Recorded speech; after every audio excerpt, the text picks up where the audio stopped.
India news Haryana, अपनी बोली अपना चैनल।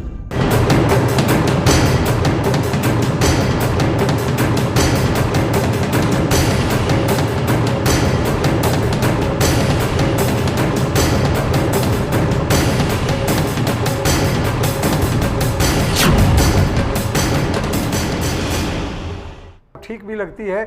ईवीएम मशीन आने के बाद अब कौन बूथ वाइज गिनती होती है, रिकॉर्ड भी होती है, तो आसानी से पकड़ भी हो सकती है कहाँ पैसा दिया गया था, कितनी वोट मिली, कितनी वोट नहीं मिली जी। लेकिन ये निश्चित है कयामत की रात इसलिए एक आखिरी दौर में पूरी सभी पार्टियों के कैंडिडेट, जितने भी कैंडिडेट हैं वो अपने अपने जोर लगाते हैं। और एक चीज और होती है इस कयामत की रात को, हर पार्टी का उम्मीदवार अपने अपने क्षेत्र में रात को पहरा भी देता है अब दूसरों की सेंध ना हो जाए। यानी दूसरी पार्टी का आदमी आके हमारी पार्टी के आदमी को, कार्यकर्ता को ना काट ले, ये सेंध भी लगने का डर रहता है। इसलिए जो बात पंडित जी कह रहे हैं कि वोट के ठेकेदार होते हैं, वो ठेकेदार पैसा लेकर या दूसरे तरीके से ये तय करने की कोशिश करते हैं, ये तय करते हैं कि इतना वोट हमारे पास है, आप हमें ये चीज उपलब्ध कराइए, ये वोट हम आपके खाते में पड़वाएंगे। तब तो ये माना जाए कि वोट के ठेकेदारों की परंपरा हमारे समाज में, हमारे देश प्रदेश में बड़ा गहरी है। और इतनी तरक्की के तमाम दावों के बावजूद, इतने परिवर्तन के बावजूद, चुनाव आयोग की इतनी सख्ती के बावजूद ये खत्म होने को नहीं जा रही है। जी बिल्कुल राजीव, आपने बिल्कुल ठीक कहा। ये जैसे ललित बंसल जी बता रहे थे, बहुत जमीन आसमान का अंतर है अमेरिका के चुनाव में और भारत के चुनाव में। खासकर हरियाणा का अगर देखें तो आपने पिछला लोकसभा चुनाव भी इसी तरह से हमने कवर किया था पूरा, तो आपने देखा होगा कि कुछ जो प्रत्याशी थे पिछली बार वो दूसरे, तीसरे या चौथे नंबर पर चल रहे थे। लेकिन जैसे जिसको हम कयामत की रात कह रहे हैं, जो 2 दिन थे मतदान से 2 दिन पहले के जो दिन थे, उनमें एकदम से बहुत सारा वोट बैंक स्विंग हुआ उनकी तरफ और चौंकाने वाले नतीजे सामने आए। वो अच्छे मार्जिन से जीते, जिनको हम कह रहे थे, विश्लेषण कर रहे थे, सर्वे करवाए जा रहे थे, सब कुछ हुआ। जो दूसरे या तीसरे या चौथे नंबर पर थे वो प्रत्याशी जीत कर आए। वो यही जो 2 दिन थे ये बड़ा फैक्टर साबित हुआ, क्योंकि इन 2 दिन में मोटा मोटी तौर पर पूरा प्रचार प्रसार हो चुका है और जितने भी प्रत्याशी हैं सबने सभी हलकों का पूरी तरह से दौरा कर लिया है। और इस बीच ये आकलन भी, जितने भी हमारे विश्लेषक होते हैं जो राजनीतिक पार्टियों से जुड़े होते हैं, वो पूरा विश्लेषण कर लेते हैं, क्योंकि वो दशकों से यही काम करते आ रहे हैं कि कहाँ पर कितने वोट हैं और कहाँ पर हमारा नेगेटिव है, कहाँ पर पॉजिटिव है, हम कहाँ पर अपर हैं, कहाँ पर नीचे हैं। तो चुनाव लड़ने वाले लोग बताते हैं कि जिस तरह से मकान बनाते समय ढांचा बन जाने के बाद असली रकम तब खर्च होनी होती है, उसी तरह से चुनाव लड़ने वाले ये कहते हैं कि अब तक जितना खर्च हुआ उतना इस रात को खर्च होने वाला है। जी जी, इसलिए बहुत महत्वपूर्ण रात होती है। जी बिल्कुल बिल्कुल, कयामत की रात वो इसीलिए है। और यहाँ पर जिस तरह से आपने देखा होगा, जहाँ पर नेट टू नेट फाइट है, जैसे हिसार की सीट है, भिवानी की सीट है, 1-2 सीट और है, वहां पर बहुत कांटे का मुकाबला है और चौधर की लड़ाई भी है। वहां पर मोटा मोटा आकलन हो चुका है कि किसकी तरफ कितने वोट जाने वाले हैं। एक मोटा मोटा सबने एक हिसाब किताब लगा लिया है। ऐसे में हम ये कह सकते हैं कि जिन सीटों को हम हॉट सीट कह रहे हैं,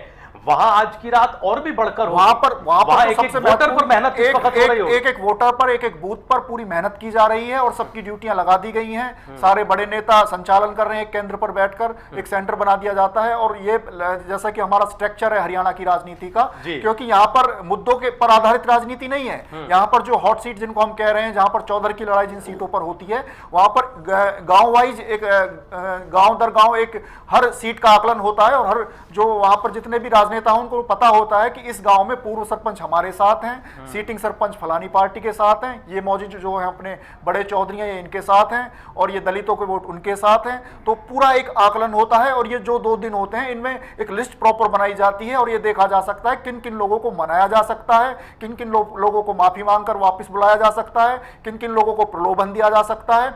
ऐसे एक पूरी यहाँ पर पूरा होमवर्क होता है इन 2 दिन में और उसको इंप्लीमेंट भी किया जाता है। जो इसको अच्छे से इसका संचालन कर लेता है इस पूरी प्रक्रिया का, हम देखते हैं कि फिर चौंकाने वाले नतीजे आते हैं और कई बार जो हारने वाला प्रत्याशी है वो अच्छे मार्जिन से जीतकर चुनाव, ऐसे में कई प्रत्याशी के लिए मशहूर भी है, वो कहीं भी चुनाव लड़ते हैं। हमारे दर्शक अब इस बात को अच्छी तरह समझ गए होंगे कि चुनाव के पहले की रात को कयामत की और रात एक बात क्यों और कहते इसमें हैं? जी। एक बात और इसमें जोड़ना चाहूंगा, जैसे कि शराब की बात हुई, पहली बार ये ट्रेंड शुरू हुआ है जब आम आदमी पार्टी की तरफ से शुरू किया गया है। दिल्ली में भी हमने विधानसभा चुनाव में देखा था कि सीसीटीवी कैमरे तक भी खरीदे गए हैं और योगेंद्र यादव अपने चुनाव में इस्तेमाल भी कर रहे हैं। काफी सीसीटीवी कैमरे उन्होंने खरीद के मंगाए हैं। जो यहाँ पर स्लम्स हैं, जो कॉलोनियां हैं, जहां पर पिछड़े वर्ग के और गरीब वोटर तबका जो होता है, बड़ी संख्या में कर्मचारियों का, मजदूरों का जो तबका होता है और निचले वहां सीसीटीवी लगाए जाते हैं। वहां पर सीसीटीवी बाकायदा लगाए गए हैं, लगा दिए गए हैं। आम आदमी पार्टी के कार्यकर्ताओं तैनात हैं, मेवात के इलाकों में भी, गुड़गांव के इलाकों में भी, और दिल्ली में भी आम आदमी पार्टी ने ऐसा ट्रेंड शुरू किया है कि ये इसलिए सीसीटीवी कैमरे लगा रहे हैं कि ये देखा जा सके कि रात को कौन यहाँ पर प्रलोभन देने आता है, कौन शराब बांटने आता है और किस तरह से चुनाव को प्रभावित करने से जो प्रभावित चुनाव जो हो सकता है उसको रोकने की पूरी कोशिश की जाती है। ठीक है। बाकी पार्टी की तरफ से, सवाल ये खड़ा होता केवी है। पंडित जी ने भी जैसे बताया कि पहरे तक भी हरियाणा में तो ये ट्रेंड है कि सबकी तरफ से लठैत भी तैयार किए जाते हैं और बाकायदा पहरे दिए जाते हैं उन इलाकों में जहां पर कहीं ऐसा ना हो कि जो विरोधी पार्टी है सेंधमारी ना कर जाए वोट बैंक में, इसलिए बाकायदा वहां पर चौकसी होती है। जी, तो अब सवाल यह है कि कयामत की रात क्या मुद्दों को प्रभावित भी करती है? हमने अगला सवाल भी कुछ इसी से जुड़ा हुआ रखा है कि कल मतदान का दिन है, कल वोटिंग का दिन है और वोटिंग के दिन में वोटर के दिल और दिमाग में क्या होता है, खासतौर से हमारे जैसे प्रदेश के परिप्रेक्ष्य में क्या मुद्दा वोटर के दिमाग में जोर मारता है या फिर कयामत की रात को जो उठापटक होती है हमारा वोटर उससे ज्यादा प्रभावित नजर आता है? क्योंकि जो बातें शक्ति ने कही हैं, केवी पंडित जी ने कही है, बंसल साहब ने कही है, हमारे दूसरे पैनल ने कही है, वो काबिले गौर हैं। अगर हमारे प्रदेश में ऐसी स्थिति हो, पुराने तजुर्बे इस तरह के हों कि जो पीछे चल रहा है वो परिणामों में आगे निकल जाए और इसी तरह की एक्सरसाइज करके आगे निकल जाए, तब ये सोचना समझना बेहद जरूरी है। बंसल साहब, हम बार बार दर्शकों को ये बता रहे हैं कि आपने दुनिया के सबसे बड़े लोकतंत्र का चुनाव देखा है कई बार और आपने दुनिया के सबसे ताकतवर लोकतंत्र का भी चुनाव देखा है। हरियाणा के परिप्रेक्ष्य में कल जब वोटर वोट करने जाएगा तो उसके दिमाग में मुद्दे होंगे या नहीं होंगे, या मुद्दों की चर्चा केवल टेलीविजन स्टूडियो में होती है, जमीन पर वही सच दिखाई देता है चुनाव के दिन में जो उस प्रदेश का, उस जगह का सच होता है? यहाँ पर मैं दो बातें कहना चाहूँगा। एक तो ये कि मुद्दे अवश्य होते हैं और वो मुद्दे जो हैं वो तकलीफ़ देते हैं सबको, और वो मुद्दे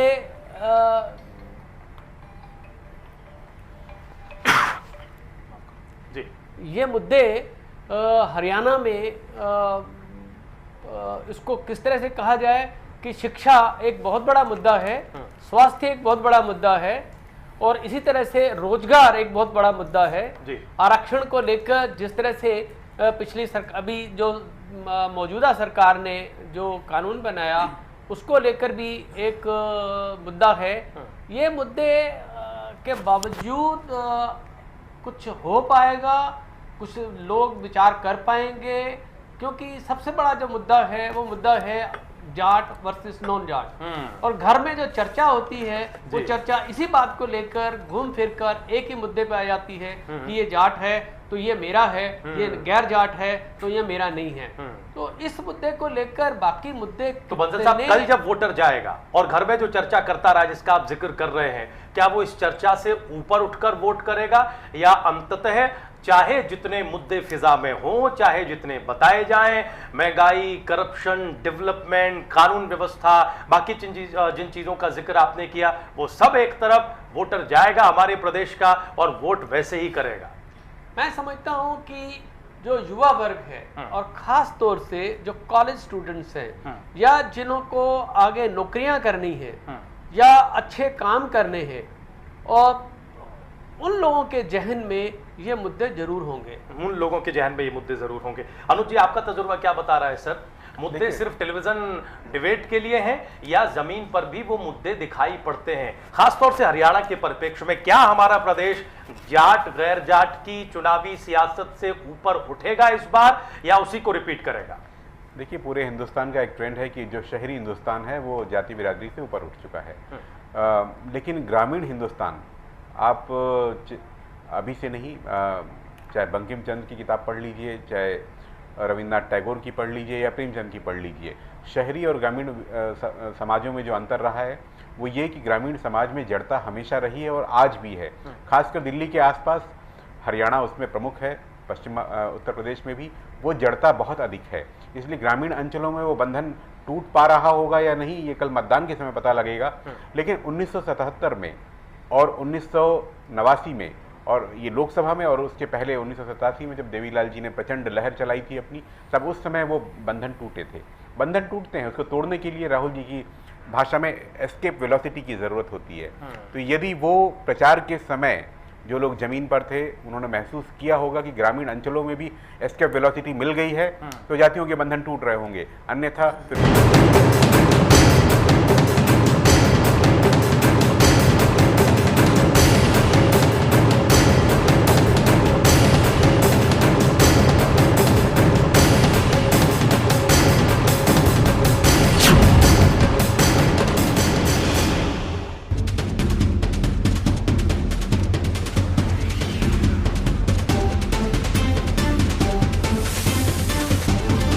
इंडिया न्यूज हरियाणा, अपनी बोली अपना चैनल।